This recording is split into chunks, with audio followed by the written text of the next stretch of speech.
I've got kind of a new setup here. I'm still getting used to some of my hardware. I'm not a fancy kind of guy. I'm not a rich type of guy.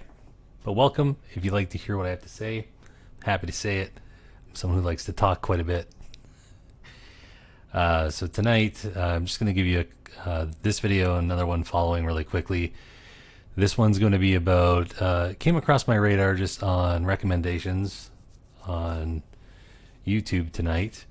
There's a guy named Rob. He has a phenomenally successful channel called Comics Explained, and he's recently begun another channel where he talks about his own personal views or life issues, I guess, that are aside from his content, which is obviously about comic books.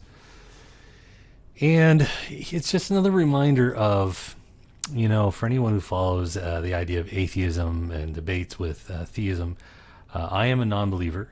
I am an atheist. But I have really stepped back from the battle lines on this matter. If people want to have a discussion about it, I'll still have a discussion about it. I'm not afraid to, but I think I've become a lot more wide in my perspective about how many things I can agree on with people rather than just the few things that I immediately need to disagree on. I've learned to prioritize. So for instance, most of my family, as I've told many times, most of my family are religious and I don't consider them stupid. Anyways, the whole point is with a guy like Rob, he finally answers this question because apparently people, as he said, a lot of people ask him for some reason whether he believes in God. And so here's his reply, and then I'll give you my impression about why I think that this is part of a major trend, like why it's significant. So here we go. Let's see if this works. Wish me luck on this. And the honest answer is that I don't know. I don't know if I believe in God. Now, if this was 5 years ago, 6, even 7 years ago, I would have told you not a chance. That the idea of God being real is preposterous, that it's ridiculous. I was part of that crowd of people who tore down other people for their religious views, that a person who believed in God was somehow mentally defective. In hindsight, it's a ridiculous notion to have. But for me, as I've grown older and I've grown wiser, and I've begun to understand the significance of religions in people's lives, I've come to this understanding that it's no small thing, I guess, is what I'm trying to say. It's not a small thing to believe in a religion. And this is the reason why. Since the dawn of mankind, every human being has suffered an existential crisis. It's the nature of who we are as people. It's our sentience run away with us. You know, who are we? Where are we going? You know, who made us? What's our purpose here? Like, what's the point of this whole thing? Is there a greater power at work? Is this life we live basically just one giant test? And if we pass, then we get to go to heaven. If we fail, we go to hell.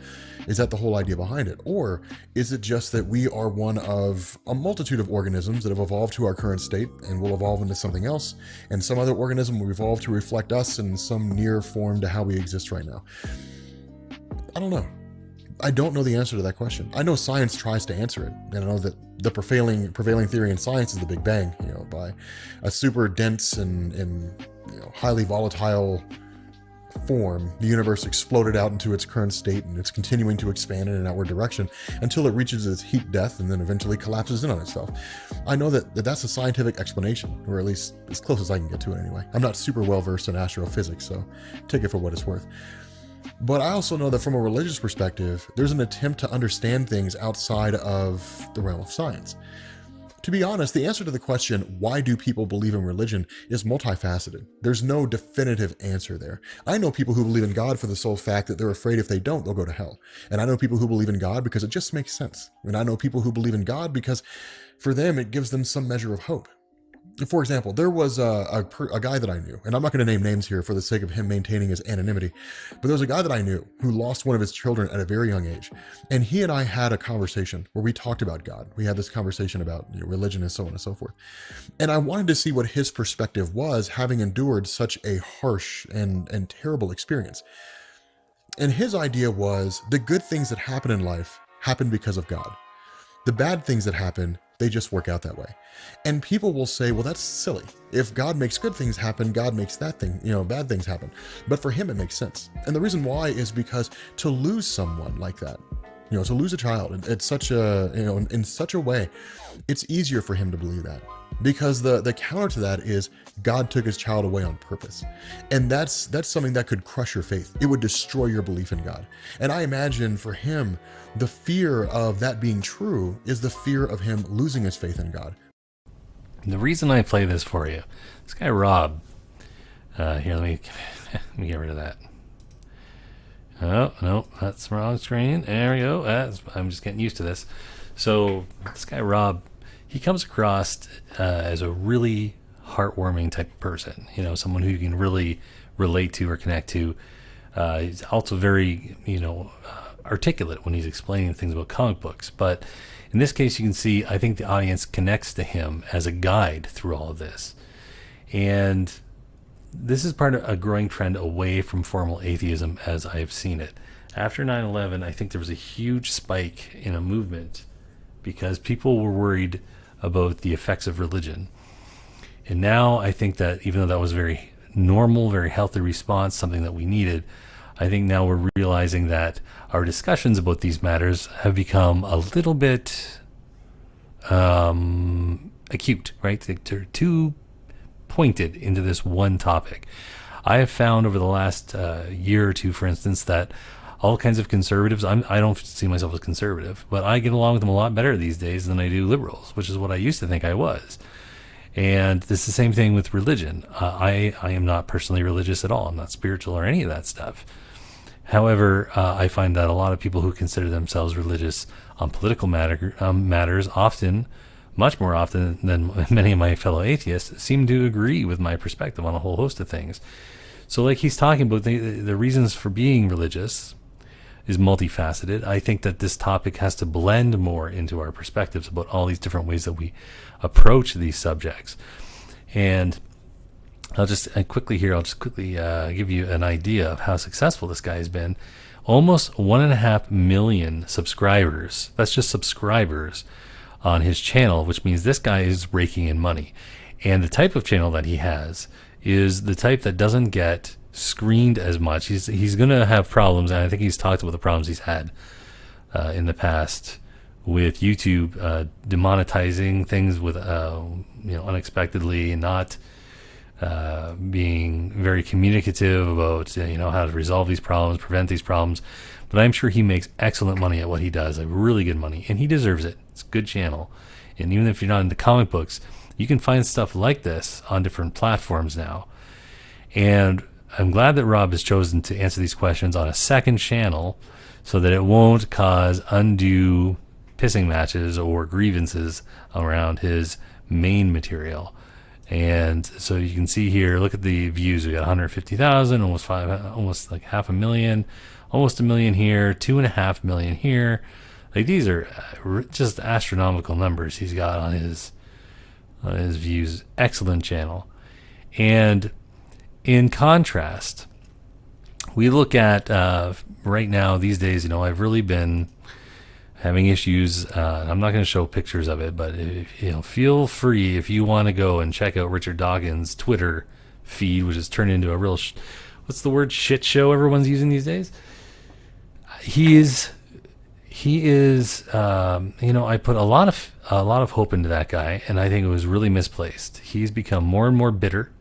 Maybe it's because he's older and he has less tolerance now. That happens a lot of times. But I think what's happening is it's becoming really apparent that he is a snot. Not just about religion, but also about politics, all kinds of stuff. He is an out-and-out superior snot. And he is doing so much damage, and he's completely oblivious to the damage he's doing to his own legacy. And I think this is something for people to take into account, the juxtaposition and the trends that are going on. So over here we have Rob. He's exploding. He's got a great long-term format for a business that he's running that's entertaining people. He's able to communicate. It's very positive. And on the other hand, we've got Richard Dawkins outside of like a few organizations that have seized control of what we call political atheism or organized atheism, and shoring it up and destroying all the smaller businesses that want to be a part of it. Except for those few, the overall is going down. People in the public have less love for it, less interest in it. It's not something that they see as loving, community building. It's not entertaining, and that's why there's been an exodus of so many talented atheists, not from being an atheist, but from any kind of atheism as a community or a movement. There's Lee Moore. He's started as a podcaster with Brian Allen. Brian Allen has ventured out into stuff that entertains him and interests him more. Lee's gone away because he was stabbed in the back by a bunch of people who, Lee just simply wasn't part of the establishment. And we've got, I don't know, we've got Terry Sacre.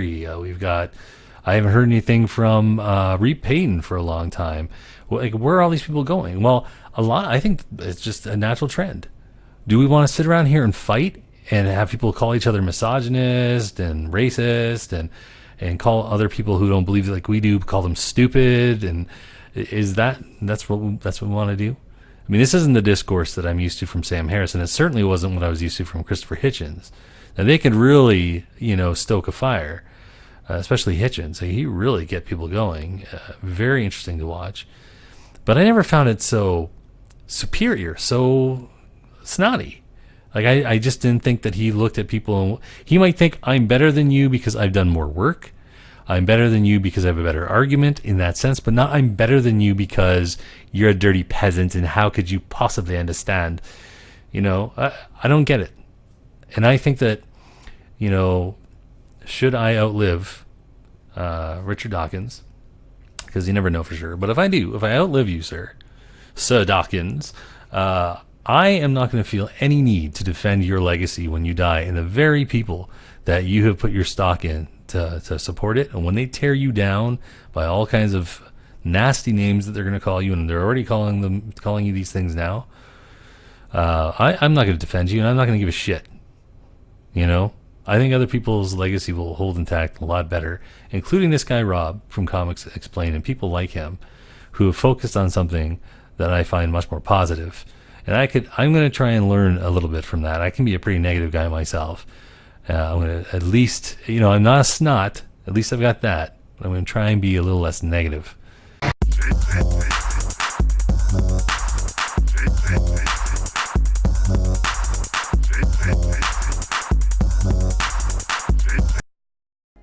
Do I believe that God exists? At the moment, I don't know. I acknowledge the fact that God may exist, but I don't take it as an absolute.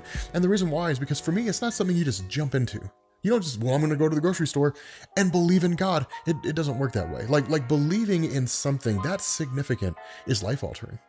I mean, you hear about it all the time, born again Christians, people who, by whatever manner and whatever means, never had a reason to believe in God. And then they started and it totally turned their life around. So it's not something small that you do.